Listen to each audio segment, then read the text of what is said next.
پشتی آزادبونا سش سزاداین بادینان شانده که هفبش فراکسیونا کمال دادگری پارلمان کردستان و مالبند دوهوکی کمال دادگری سردان هر یک جهاری وان عیسی و ایاس کرم و شوان سعید کر و آزادی لپیروز کر اد برانبرج دا آزاد بویان سپاسیا خمخوری و هلویست کمال دادگریت کیسا چالاگوان بادینان دا کر سپاس بخوده که ایکش درشمت و آزادی بو سراوی آزادی هاتبونه زندانی کرن و دیاره امریکا جوا که هم گلکی خوش و نازک و شرین امریکا هم همید وری کن بوین دست خوشی مالبات و کس کاری داد کن جاوتوان جرون که امریکا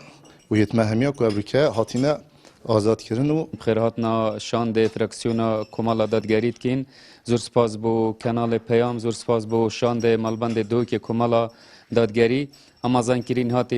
هاتین حتی وره پرک آمای که سپاسیا تورا پارزرت خوبخش کین سپاسیا خلک هرما کردستانیت کینو هوال و برادر و آزادی خوازت مج در وی ولادی جو روند دا کرد سپاسیا هر کسی که کینیل که سر کیسا گرتیت بادینان هاتین سرخات کمال دادگری سراست سروک و سرکردهاتی و فراکسیونا کمال پارلمان کردستان و تورا میدیای کمال هرج دستپیکا دست سرکینا وان چالاگوانان خلوه کیسه یا خودان و بردام جی چاودریا روی کیسه و روشا زندانیان کریه دەسەڵات نیەتی باش نییە لەگەڵ ئەم ئازادی خوازانەی بادینان و ئەوێ بە تەواوەتی دەستخاتە قوڕگی ئازادی خوازان لە سنووری پارێزگای دوهۆک و کەس نەبێت دەنگ بەرزکاتەوە لە ئاستەمەکانی ئەوانە لە ئازگەندەڵیەکانی ئەوانە و بە خۆشحاڵیەوە فراکسیۆنی کۆمەڵ وەکو حیزب وەکو سەرکردایەتیەکەی وەکو سەرۆکەکەی وەکو میدیاکەی کەناڵی ئاسمانی پەیام یەکێک بووین لەولایەنە بەهێزانەی لە پشت دەستگیرکراوانی بادینانەوە بووین بە دڵنیاییەوە نیاز بەرامبەر ئازادی خوازان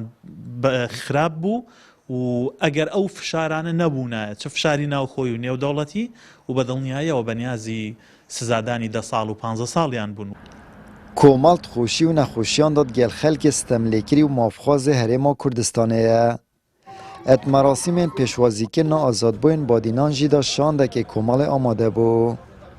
سرآست قیاده سرکرداتیه فراکسیونه مالبند کمال اسلامی کمال دادگری دهو سردانا مالبات توان کرینا پشتوانی خوب دیار کریه هف خمیا خوب دیار کریه اروکاجی وقت بین میسکل ختام دیماهک پنگاف یا که ما هاویتی آزادبون اول وجهی ما پیشوازی که گرن واکریه وکی در برینا کی خوشیه وکو یک دل یک روح یک جسته ادیالوان دا ام بجدار بوینه وجود اوی